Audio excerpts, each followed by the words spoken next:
Hello दोस्तों, स्वागत है आपका अपने यूट्यूब चैनल में। आज हम आपके लिए जनरल साइंस के मोस्ट इम्पोर्टेंट क्वेश्चंस लेके आए हैं। यदि आप यहाँ पर किसी भी प्रकार के एग्ज़ाम की तैयारी कर रहे हैं तो ये वीडियो आपके लिए काफ़ी ज़्यादा यूज़फुल होने वाला है। तो चलिए स्टार्ट करते हैं। यहाँ पर पहला क्वेश्चन दिया गया है, छिली हुई सब्जियों को धोने से कौन सा विटामिन निकल जाता है। ऑप्शन दिए गए हैं vitamin A, vitamin C, vitamin D, vitamin E. तो इसका करेक्ट आंसर हो जाएगा विटामिन सी। ये आपको याद करना है। आपको यहाँ पर बता देते हैं, मानव शरीर के लिए उपयोगी 13 प्रमुख प्रकार के विटामिन होते हैं जो क्या करते हैं, हमारे शरीर के लिए काफ़ी ज़्यादा महत्वपूर्ण होते हैं। ये भी आपको ध्यान रखना है। नंबर सेकंड दिया गया है, शरीर की सबसे बड़ी रक्त वाहिका निम्न में से कौन सी है। ऑप्शन दिया गया है महाधमनी, पल्मोनरी शिरा, केशिकाएं, दिल। तो इसका करेक्ट आंसर हो जाएगा ऑप्शन ए, महाधमनी। आपको यहाँ पर बता देते हैं, जो ये महाधमनी होती है ना, ये शरीर की सबसे बड़ी तथा मुख्य धमनी है। क्वेश्चन आपसे ये भी पूछ सकता है कि हमारे शरीर की मुख्य धमनी कौन सी है, तो इसका आंसर भी क्या हो जाएगा, महाधमनी। ये भी आपको ध्यान रखना है। आपको यहाँ पर बता देते हैं, जो ये महाधमनी होती है ना, ये हृदय से ऑक्सीजन युक्त रक्त को शरीर के बाकी हिस्सों में ले जाती है। तो ये भी आपको ध्यान रखना है। क्वेश्चन नंबर थर्ड दिया गया है, मनुष्य की जीभ के किस क्षेत्र तक कड़वाहट की संवेदना सीमित रहती है। ऑप्शन दिया गया है अगला भाग, किनारों पर, मध्य भाग, पिछला भाग। तो इसका करेक्ट आंसर हो जाएगा पिछला भाग। आपको यहाँ पर 3-4 क्वेश्चन और बता देते हैं कि आपको नेक्स्ट क्वेश्चन इसके ऊपर ये भी पूछ सकता है कि हमारी जीभ का कौन सा भाग मीठे को दर्शाता है। जो जीभ का अग्र भाग होता है ना, वो मीठे को दर्शाता है। और यदि खट्टे की बात की जाए तो पार्श्व किनारों का जो भाग होता है ना जीभ का, वो खट्टे को दर्शाता है। और यदि नमकीन की बात की जाए कि हमारे जीभ का कौन सा वाला भाग नमकीन को दर्शाता है, तो कौन सा वाला भाग हो जाएगा, अग्र छोर। और किनारे होते हैं ना, वो क्या करता है, नमकीन स्वाद की संवेदना को दर्शाता है। ये भी आपको ध्यान रखना है। यहाँ पर आपको कड़वाहट के लिए पूछा गया है, तो जो जीभ का पिछला भाग होता है ना, वो कड़वाहट को दर्शाता है। ये चीज़ें भी आपको ध्यान रखनी है, बहुत इंपॉर्टेंट है, very very important. Question number 4 दिया गया है, कान की कितनी हड्डियां होती है। ऑप्शन दिया गया है 2, 4, 6, 8। तो इसका करेक्ट आंसर हो जाएगा 6। आपको यहाँ पर बता देते हैं, हमारा जो कान होता है ना, उसके अंदर 6 हड्डियाँ होती है। अब 6 हड्डियाँ कौन कौन सी हो जाएगी, आपको यहाँ पर बता देते हैं। एक होती है मेलियस। कौन सी होती है, मेलियस। दूसरी हो जाएगी इनकस। तीसरी हो जाएगी स्टेपीस। आपको यहाँ पर बता देते हैं, हमारे कान के अंदर ये 3 प्रकार की हड्डियाँ पाई जाती है। अब आप बोलेंगे कि यहाँ पर क्वेश्चन पूछा गया है कितनी हड्डियाँ होती है, फिर आपने यहाँ पर 6 को करेक्ट आंसर क्यों किया है। तो आपको बता दें, जो ये मेलियस, इनकस, स्टेपिस होती है ना, ये हमारे एक कान की हड्डियाँ बताई गई है। दूसरे कान की बात की जाए, दूसरे की कितनी हो जाएगी, दूसरे की भी 3 हो जाएगी। तो टोटल मिला के कितनी हो जाएगी, 6 हड्डियाँ होती हैं। मनुष्य में कुल 2 कान होते हैं, इसलिए हड्डियां कितनी होती है, 6 होती है। एक कान में 3 है, तो दूसरे को मिला के कितनी हो जाएगी, 6 हो जाएगी। और जो ये बाह्य और अंतःकण होता है ना, इसके अंदर हड्डियां बिल्कुल भी नहीं पाई जाती है। ये भी आपको ध्यान रखना है। और यदि आपको यहाँ पर क्वेश्चन ये पूछ लेता है कि हमारे शरीर की सबसे छोटी हड्डी कौन सी है, तो इसका आंसर क्या हो जाएगा, स्टेपिस हमारे शरीर की सबसे छोटी हड्डी होती है। ये भी आपको ध्यान रखना है। 4-5 क्वेश्चन बता दिए हैं आपको यहाँ पर, ये बहुत इंपॉर्टेंट है, याद कर लेना है। क्वेश्चन नंबर 5 दिया गया है, हृदय और उसकी बीमारियों के अध्ययन से संबंधित विज्ञान को क्या कहा जाता है। तो इसका करेक्ट आंसर हो जाएगा ऑप्शन ए, कार्डियोलॉजी। यदि आपको यहाँ पर ये क्वेश्चन पूछ ले कि जो ये हेपेटोलॉजी दे रखा है ना, इसके अंतर्गत किसका अध्ययन किया जाता है, तो इसके अंतर्गत यकृत, पित्ताशय, अग्नाशय या उससे संबंधित बीमारियों का अध्ययन किया जाता है। ये क्वेश्चन भी आपको पूछ सकता है, हेपेटोलॉजी के अंदर किसका अध्ययन किया जाता है। तो ये भी आपको ध्यान रखना है। क्वेश्चन नंबर 6 है, वायरस जनित रोग है। ऑप्शन है टाइफाइड, मलेरिया, रेबीज, दस्त। तो इसका करेक्ट आंसर हो जाएगा वायरस जनित रोग है रेबीज, ऑप्शन सी। आपको यहाँ पर बता देते हैं, जो ये रेबीज होता है ना, ये किससे होता है, तो ये पागल कुत्ता होता है ना, उसके काटने से होता है। तो ये भी आपको ध्यान रखना है कि रेबीज रोग किससे होता है, पागल कुत्ते के काटने से होता है। अब क्या होगा, ये पागल कुत्ता काट लेगा तो इसकी लार के अंदर कौन सा वाला वायरस रहता है, तो इसकी लार के अंदर लाइसा वायरस रहता है एक। ये भी आपको थोड़ा सा ध्यान रखना है नॉलेज के लिए, क्योंकि क्वेश्चन आपसे ये भी पूछ सकता है, तो इसलिए आप इसको ध्यान रखें। ये जो वायरस होता है ना, ये जैसे ही कुत्ता काटता है ना तो मनुष्य के अंदर कहाँ पर जाके पहुंच जाता है, ब्लड के अंदर पहुंच जाता है। तो फिर ये क्या करता है, जो हमारे केंद्रीय तंत्रिका तंत्र होता है ना, उसको प्रभावित करता है। ये भी आपको ध्यान रखना है कि केंद्रीय तंत्रिका तंत्र को प्रभावित कौन सा वाला रोग करता है। यहाँ पर 3 प्रकार के क्वेश्चन बनकर तैयार हो गए कि जो रेबीज रोग होता है ना, ये किससे होता है, पागल कुत्ते के काटने से।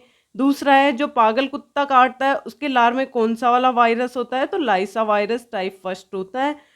तीसरा क्वेश्चन यहाँ पर ये बनता है कि पागल कुत्ते के काटने पर ये हमारे शरीर के कौन से तंत्र को प्रभावित करता है, तो तीसरा यहाँ पर ये वाला क्वेश्चन बन जाता है कि हमारे केंद्रीय तंत्रिका तंत्र को प्रभावित कर देता है। बहुत इंपॉर्टेंट क्वेश्चंस है ये, जितने भी क्वेश्चंस हैं एग्जामों में रिपीट हुए हैं, और इनसे रिलेटेड जो भी क्वेश्चन बन रहा है मैं आपको यहाँ पर बताते चल रही हूँ ताकि आप साथ के साथ याद करते हुए चले, और बहुत इंपॉर्टेंट है ये। क्वेश्चन नंबर 7 दिया गया है, सफ़ेद किट एक महत्वपूर्ण कवक रोग है। यह आपको ध्यान रखना है, जो सफ़ेद किट होता है ना, ये एक कवक का रोग है। किसके अंदर होता है, गेहूं का, सरसों का, चावल का, बाजरे का। तो इसका करेक्ट आंसर हो जाएगा ऑप्शन बी, सरसों का।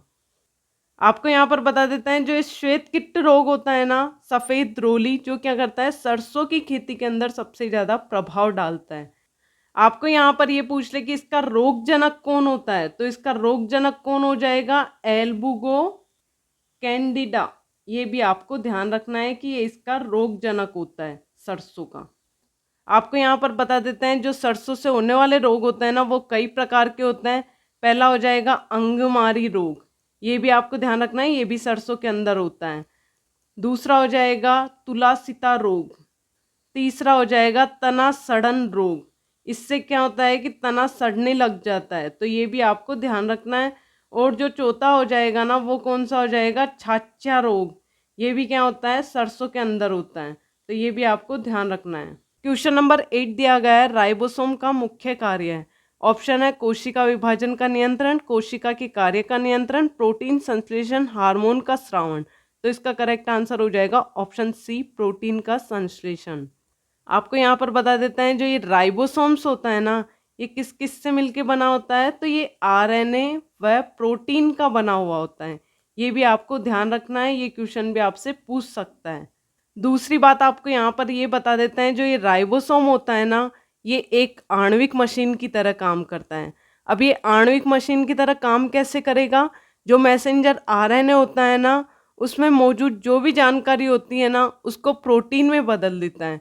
तो यही क्वेश्चन आपसे पूछ रहा है कि राइबोसोम का मुख्य कार्य क्या होता है, तो इसका आंसर हो जाएगा प्रोटीन संश्लेषण। क्वेश्चन नंबर 9 दिया गया है, ऊर्जा का पिरामिड होता है। ऑप्शन है हमेशा उल्टा, हमेशा सीधा, उल्टा या सीधा दोनों, कोई नहीं। तो इसका आंसर हो जाएगा हमेशा सीधा, ऑप्शन बी। आपको यहाँ पर बता देते हैं, जो पिरामिड होता है ना, यही एकमात्र ऐसा पिरामिड है जो हमेशा सीधा खड़ी अवस्था में होता है। और ये हमेशा सीधा ही क्यों होता है, क्योंकि ऊर्जा का प्रवाह हमेशा एक दिशीय होता है। तो ये भी आपको ध्यान रखना है कि ये हमेशा सीधा क्यों होता है, क्योंकि ऊर्जा का जो प्रवाह होता है ना, वो क्या होता है, एक दिशीय होता है। ये भी आपको ध्यान रखना है। क्वेश्चन नंबर 10 दिया गया है, डीएनए का चाकू डीएनए नाइफ कहलाता है। ऑप्शन है लाइगेज, गायरेज, प्रतिबंधित एंडोन्यूक्लियस, हेलिकेज। तो इसका करेक्ट आंसर हो जाएगा ऑप्शन सी, प्रतिबंधित एंडोन्यूक्लियस। आपको यहाँ पर बता देते हैं, जो प्रतिबंधित एंडोन्यूक्लियस होता है ना, ये क्या है, एक एंजाइम है जो डीएनए को काटता है, इसलिए इसको क्या कहा जाता है, डीएनए नाइफ कहा जाता है। ये बहुत इंपॉर्टेंट है, याद रखना है आपको। क्वेश्चन नंबर 11 दिया गया है, रणथंभौर राष्ट्रीय उद्यान स्थित है। ऑप्शन है उत्तराखंड में, बिहार में, राजस्थान में, पश्चिम बंगाल में। तो इसका आंसर हो जाएगा ऑप्शन सी, राजस्थान में। राजस्थान की भी यदि बात की जाए कि राजस्थान में कहाँ पर है, तो ये कहाँ पर हो जाएगा, सवाई माधोपुर में। ये भी आपको ध्यान रखना है। और आपको यहाँ पर बता देते हैं, जो ये सवाई माधोपुर है ना, इसको 1955 में, कब, 1955 में वन्य जीव अभ्यारण्य घोषित किया गया था। ये भी आपको ध्यान रखना है थोड़ा सा नॉलेज के लिए। दूसरा क्वेश्चन यहाँ पर ये बनता है कि बाघों का घर किसको कहा जाता है। तो ये भी आपको ध्यान रखना है कि बाघों का घर होता है ना, ये रणथंभौर को कहा जाता है। ये बहुत इंपॉर्टेंट है, ये क्वेश्चन भी पूछा गया है, तो ये भी आपको ध्यान रखना है। क्वेश्चन नंबर 12 दिया गया है, बीटी पादप में बीटी का मतलब क्या है। ऑप्शन है भारत प्रौद्योगिकी, वानस्पतिक प्रौद्योगिकी, बैसिलस यूरिनजिएसिस, जैव प्रौद्योगिकी। तो इसका करेक्ट आंसर हो जाएगा ऑप्शन सी, बैसिलस यूरिनजिएसिस। ये आपको ध्यान रखना है कि बीटी पादप होता है ना, ये कपास में होता है। क्वेश्चन नंबर 13 है, आनुवांशिकता रूपांतरित गोल्डन राइस का आविष्कार किसकी कमी से लड़ने के लिए किया गया है। ऑप्शन है iron, vitamin D, vitamin A, उपयुक्त सभी। तो इसका करेक्ट आंसर हो जाएगा ऑप्शन सी। क्वेश्चन नंबर 14 है, रासायनिक रूप से जंग होती है। ऑप्शन है iron chloride, iron sulphate, iron oxide, धूल का मिश्रण। तो इसका करेक्ट आंसर हो जाएगा आयरन ऑक्साइड, ऑप्शन सी इसका करेक्ट आंसर है। आपको यहाँ पर बता देते हैं, जो ये लोहा होता है ना, ये नम हवा की उपस्थिति में क्रिया करके आयरन ऑक्साइड बनाता है। ये भी आपको थोड़ा सा ध्यान रखना है। क्वेश्चन नंबर 15 है, 15 किग्रा द्रव्यमान की एक वस्तु दी गई है, वो क्या करती है, 8 के समान वेग से गति कर रही है। उस वस्तु की गतिज ऊर्जा क्या है। तो आपको सबसे पहले तो क्वेश्चन को अच्छे से पढ़ लेना है, फिर आपको एक तरफ लिख लेना है कि दिया गया है क्या क्या है। तो यहाँ पे द्रव्यमान दिया गया है, और दूसरा दिया गया है v दिया गया है, वेग दिया गया है, कितना दिया गया है, 8 दिया गया है। अब गतिज ऊर्जा का फॉर्मूला लगाएंगे, तो गतिज ऊर्जा का फॉर्मूला क्या हो जाएगा, हाफ mv²। ये आपको याद कर लेना है कि गतिज ऊर्जा का फॉर्मूला ये होता है, स्टार लगा लीजिए इसके। अब इसमें जो दिया गया है उसको रखेंगे हाफ, m का मान कितना दिया गया है 15, v का मान कितना है 8। तो यहाँ पर 8 को v² को इस तरीके से लिख लेंगे। अब आप इसको सोल्व करेंगे तो कितना आ जाएगा, 480 आ जाएगा। अब ऑप्शन चेक कीजिए कि 480 कितने में दिया गया है। तो इसमें दो ऑप्शन दिए गए हैं 480 के, एक में तो जूल दिया गया है, एक में मीटर सेकंड दिया गया है। तो आप किसको टिक करेंगे। तो आपको यहाँ पर बताते हैं, जो गतिज ऊर्जा होती है ना, उसको जूल में मापा जाता है, इसलिए ऑप्शन ए इसका करेक्ट आंसर हो जाएगा, जूल वाला।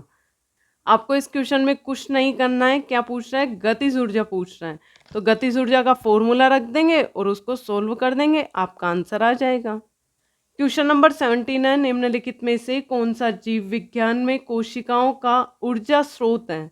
ऑप्शन दिया गया है पीटीए, पीएडी, एडीपी, एटीपी। तो इसका करेक्ट आंसर हो जाएगा ऑप्शन डी, एटीपी। आपको यहाँ पर बता देते हैं, जो ये एटीपी होता है ना, इसको कोशिका की करेंसी भी कहा जाता है। ये भी आपको ध्यान रखना है कि कोशिका की करेंसी किसे कहा गया है। तो एटीपी को कोशिका की करेंसी कहा गया है।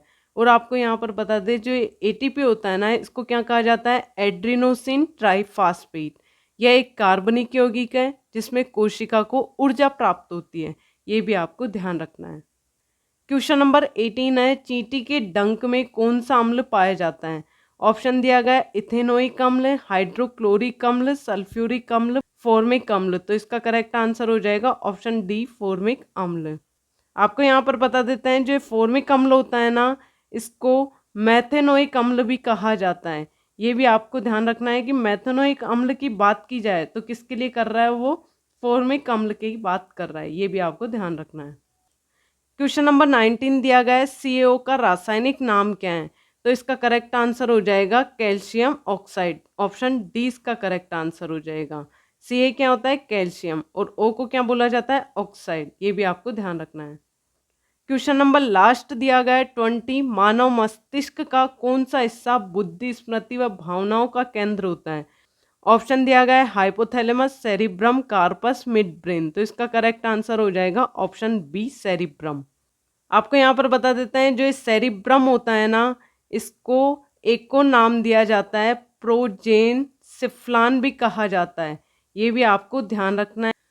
और आपको यहाँ पर ये बता देते हैं कि जो ये सेरिब्रम होता है ना, ये मुद्रा समन्वय, संतुलन, ऐच्छिक पेशियों की गतिविधियों इत्यादि का नियंत्रण भी यही करता है सेरिब्रम।